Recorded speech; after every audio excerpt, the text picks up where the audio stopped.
કચ્છ જિલ્લાના લખપત તાલુકામાં 14 વ્યક્તિઓના માત્ર આ ગણતરીના દિવસોમાં મૃત્યુ થયા છે. આજથી 4 દિવસ પહેલા મેં સરકારી તંત્રનું ધ્યાન દોર્યું હતું.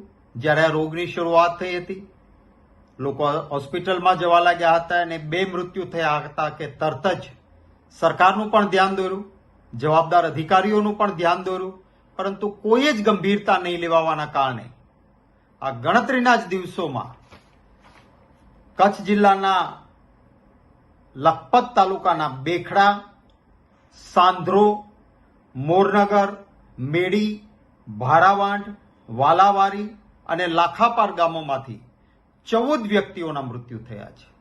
માણસના જીવનથી વધારે કિંમતી બીજું કશું જ ના હોઈ શકે. મને દુઃખ એ વાતનું છે કે ધ્યાન દોરવા છતાં, સ્થાનિક લોકોએ પણ વારંવાર કહેવા છતાં સરકારી તંત્રના પેટનું પાણી નથી હલતું. એક પણ જવાબદાર ઉચ્ચ અધિકારીએ હજી સુધી લખપત તાલુકાના ગામોની મુલાકાત નથી લીધી. ટીમો મોકલવી જોઈએ, બહારથી નિષ્ણાત ડોક્ટરોને મોકલવા જોઈએ, લેબોરેટરી ટેસ્ટ થવા જોઈએ અને માણસના મૃત્યુને અટકાવવા જોઈએ. ચોખ્ખું પીવાનું પાણી પણ ત્યાં હજી નથી પહોંચી રહ્યું. મચ્છરોનો અતિશય ઉપદ્રવ છે. જે પાઇપલાઇનમાં પાણી આવે છે એમાં પણ ખબર નહીં કેવા પ્રકારનું મિશ્રણ કરીને આવે છે. ભાંભળું, ખારું પાણી, ડોળું પાણી પીવા માટે ત્યાંના લોકો મજબૂર થાય છે. પ્રાથમિક આરોગ્ય કેન્દ્ર છે તો ત્યાં આગળ આયુષ ડોક્ટરો છે. એલોપેથીના નિષ્ણાત ડોક્ટરોની જગ્યાઓ ત્યાં ભરવામાં નથી આવી. CHC છે તાલુકાનું, માત્ર 1 ડોક્ટર છે. ત્યારે હું ખાસ વિનંતી કરીશ કે લોકોના જાનમાલના રક્ષણની જવાબદારી એ સરકારની જવાબદારી છે.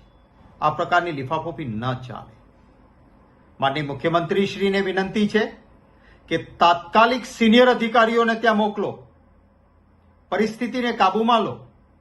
લોકોને તાવ આવે, શરદી ઉધરસ થાય અને થોડા જ કલાકોમાં તો ન્યુમોનિયા જેવી પરિસ્થિતિ થાય, શ્વાસ લેવાની તકલીફ થાય અને માણસના મલ્ટી ઓર્ગન ફેલિયર થાય છે. યુવાનોના મૃત્યુ થાય છે, નાના બાળકોના મૃત્યુ થાય છે. ત્યારે આમાં બેદરકારી ન ચાલે. હું ખાસ વિનંતી કરું છું કે લખપત તાલુકાના ગામોમાં તાત્કાલિક સિનિયર અધિકારીઓની ટીમ પહોંચે, આરોગ્ય વિભાગના નિષ્ણાત ડોક્ટરોની ટીમ. માત્ર 2-4 નર્સિંગ સ્ટાફ કે એકાદ ડોક્ટરને મોકલવાથી નહીં ચાલે. મેં ગામો ગણાવ્યા છે. આટલા બધા ગામોમાં જ્યારે અસર છે ત્યારે એક ગામ માટે નિષ્ણાતોની ટીમ જાય અને જે પાણીની મુશ્કેલી છે, જે પાણી જ આવે છે એ પીવાલાયક પાણી નથી, તો એની પણ ચિંતા કરવામાં આવે અને મચ્છરોનો જે ઉપદ્રવ છે, રોગચાળો જે ફાટી નીકળ્યો છે, એને તાત્કાલિક કાબૂમાં લેવામાં આવે એવી ખાસ વિનંતી કરું છું.